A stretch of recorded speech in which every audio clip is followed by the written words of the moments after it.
Hacia finales del siglo XIX, mientras la demanda de caucho del mundo industrializado seguía creciendo, se cobró un alto precio en la selva amazónica.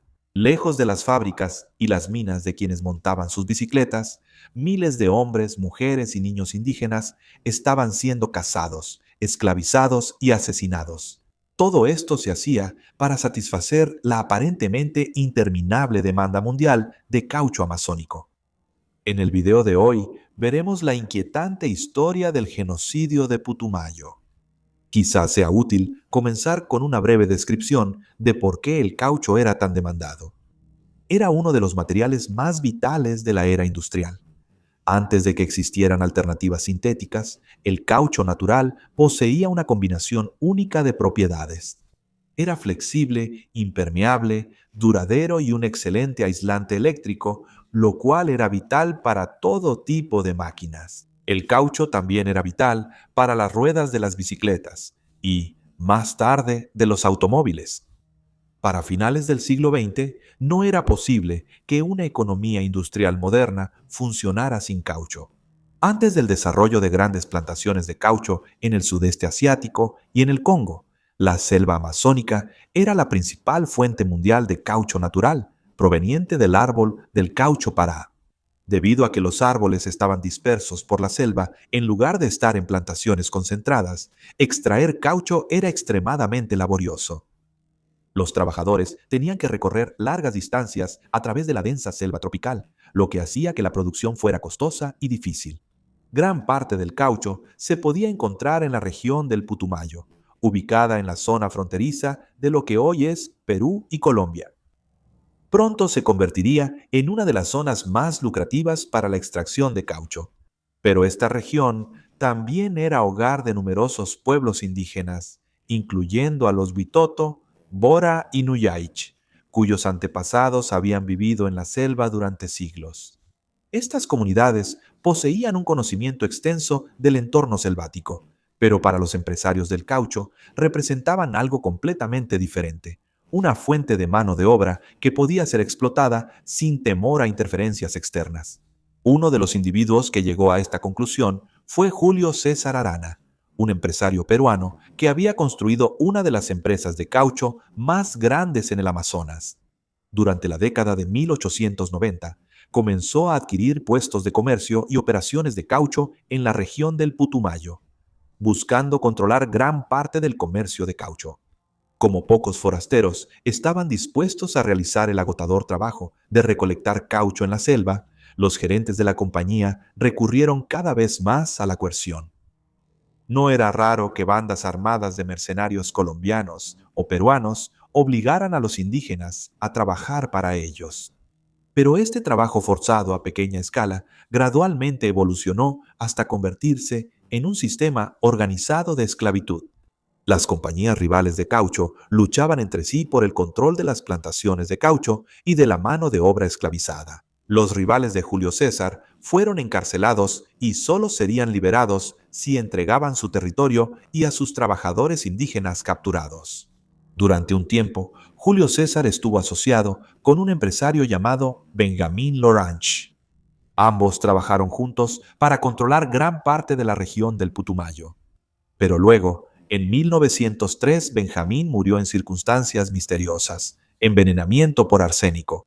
Julio César pudo entonces obtener las acciones restantes de su empresa por una fracción de su valor. Se suponía que debían ir al hijo de Benjamín, pero fue amenazado de muerte si no las entregaba. Esto permitió a Julio César monopolizar gran parte de la región del Putumayo y con ello su inquietante control sobre miles de hombres, mujeres y niños. En 1905, Julio César viajó a Londres para obtener inversión extranjera. El resultado fue la creación de la Peruvian Amazon Company en 1907, que se registró en Londres con un respaldo de capital de alrededor de 1 millón de libras de inversionistas británicos. La nueva compañía absorbió su negocio existente y le dio acceso a fondos de capital mucho más grandes, además de facilitarle el acceso a los mercados europeos. Todo esto buscaba legitimar el trato cruel de quienes eran esclavizados para trabajar. La vida para quienes eran obligados a recolectar caucho era más que brutal. Los agentes de las compañías de caucho y sus colaboradores locales entraban en territorios indígenas en busca de trabajadores. En algunos casos, los pueblos eran atacados directamente.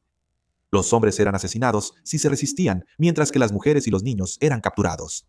Comunidades enteras eran reunidas y obligadas a reubicarse en estaciones de caucho controladas por la compañía. Aquellos que intentaban huir eran ejecutados de inmediato, una señal para los demás de que era trabajar o morir. En otros casos, los representantes de la compañía usaban el engaño. Los líderes indígenas podían ser invitados a comerciar o negociar, solo para descubrir que eran detenidos y tomados como rehenes para obligar al resto de la comunidad a obedecer. Una vez que una comunidad caía bajo el control de la compañía, a sus miembros a menudo se les impedía salir. Otro método común era la servidumbre por deudas. A los indígenas se les daban herramientas, ropa u otros suministros, y luego se les decía que tenían una deuda con la compañía. Y como la compañía controlaba los precios y la contabilidad, estas deudas eran prácticamente imposibles de pagar. La deuda se convirtió en una justificación para el trabajo forzado permanente, mientras que las aldeas vecinas eran destruidas o esclavizadas. Y a medida que el imperio de Julio crecía, las oportunidades de escapar disminuían. Una vez capturados, los indígenas eran obligados a recolectar caucho silvestre de la selva. Este trabajo era físicamente agotador. Los trabajadores tenían que salir antes del amanecer y recorrer largas distancias a través de la densa selva. Hacían incisiones en los árboles de caucho, recogían el látex que goteaba lentamente y luego cargaban pesadas cargas de regreso a las estaciones de la compañía. El trabajo consumía casi todo su tiempo libre, obligados a trabajar todo el día, todos los días, para cumplir con las duras cuotas. No les quedaba tiempo para cultivar o incluso cazar su comida, lo que significaba que mantener sus aldeas se volvía literalmente imposible. Como resultado, muchas comunidades empezaron a morir de hambre. Si un trabajador no entregaba suficiente caucho, era castigado. Los azotes eran uno de los castigos más comunes. Los trabajadores eran atados y azotados repetidamente, recibiendo docenas o incluso cientos de latigazos. Estas heridas a menudo se infectaban, lo que llevaba a un sufrimiento prolongado y a la muerte. No se ofrecía tratamiento médico a las personas consideradas prescindibles. Los trabajadores eran obligados a cargar enormes pesos de caucho, transportándolo a pie por distancias de decenas, si no es que cientos de kilómetros, y a menudo con poca o ninguna comida. Si un trabajador era demasiado viejo y no podía trabajar, simplemente lo ejecutaban.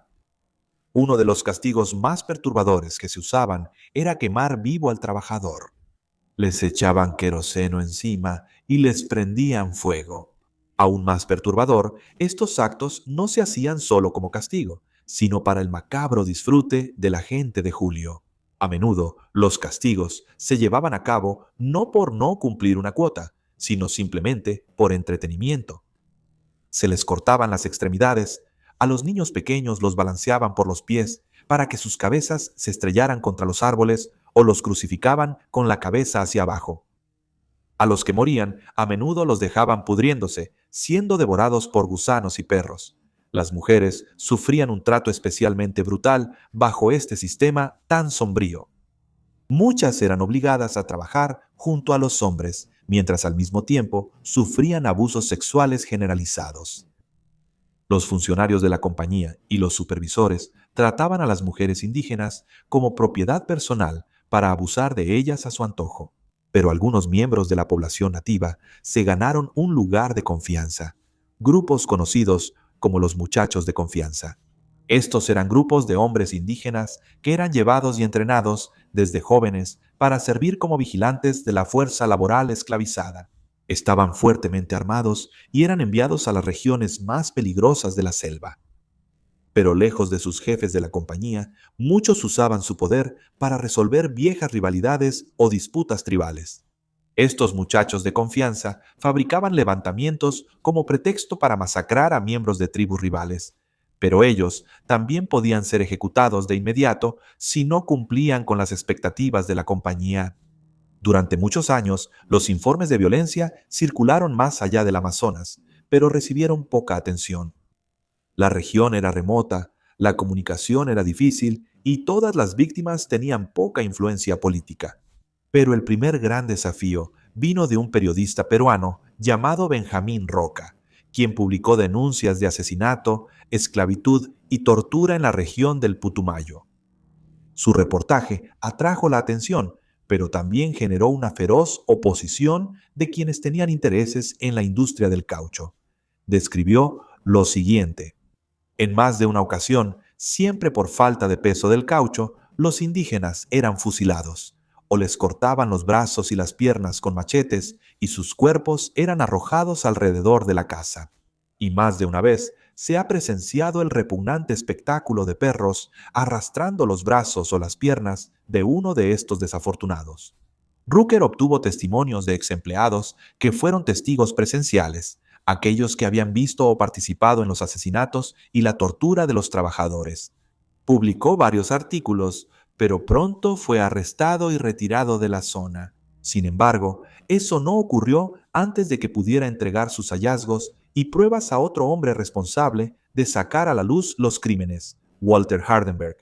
Gran parte de lo que sabemos sobre el destino y el trato de estas poblaciones indígenas proviene de Walters. Era un ingeniero estadounidense que viajó a la región para trabajar en un ferrocarril, pero en su lugar fue capturado por la Compañía Amazónica del Perú y encarcelado a bordo de uno de sus barcos de vapor durante un tiempo.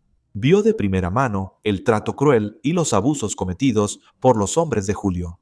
Señaló lo siguiente: los árboles no tienen valor sin los indígenas, quienes, además de recolectar caucho para ellos, hacen todo lo demás que estos capataces necesitan.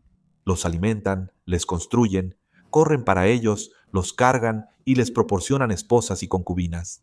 No pudieron lograr esto por persuasión, así que mataron, masacraron y esclavizaron por medio del terror, y esa es su base. Lo que vemos hoy es simplemente la secuencia lógica de los acontecimientos. Los indios amedrentados y completamente sometidos, reducidos en número, obedientes sin esperanza, sin refugio, sin retirada y sin reparación.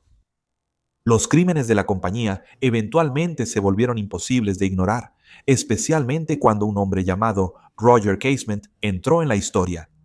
Casement era un diplomático irlandés que trabajaba para el gobierno británico y que ya había alcanzado prominencia internacional. Él había expuesto las atrocidades cometidas en las plantaciones de caucho del Estado Libre del Congo, controlado por el rey belga Leopoldo II. En 1910, Casement fue enviado a investigar las condiciones en la región de Putumayo, y lo que descubrió confirmó las peores acusaciones y reveló que la situación real era aún más horrenda de lo que muchos observadores habían imaginado. Fue testigo de cómo la compañía intentaba sobornar a personas para que guardaran silencio y le dijeron que, de no haber venido con un mandato oficial, la compañía lo habría asesinado y habría culpado a los nativos. Casement concluyó que los abusos eran sistemáticos y no accidentales. Las atrocidades no eran el resultado de unos cuantos individuos descontrolados actuando fuera del control de la compañía. En cambio, surgieron de un sistema cuyos incentivos económicos fomentaban la violencia como medio para maximizar la producción. El informe de Casement sobre los crímenes de la compañía nombró a administradores y supervisores específicos como responsables del asesinato, la tortura y el trato inhumano. Para los inversionistas británicos en la compañía, incluidos miembros del gobierno británico, el informe no podía ser ignorado.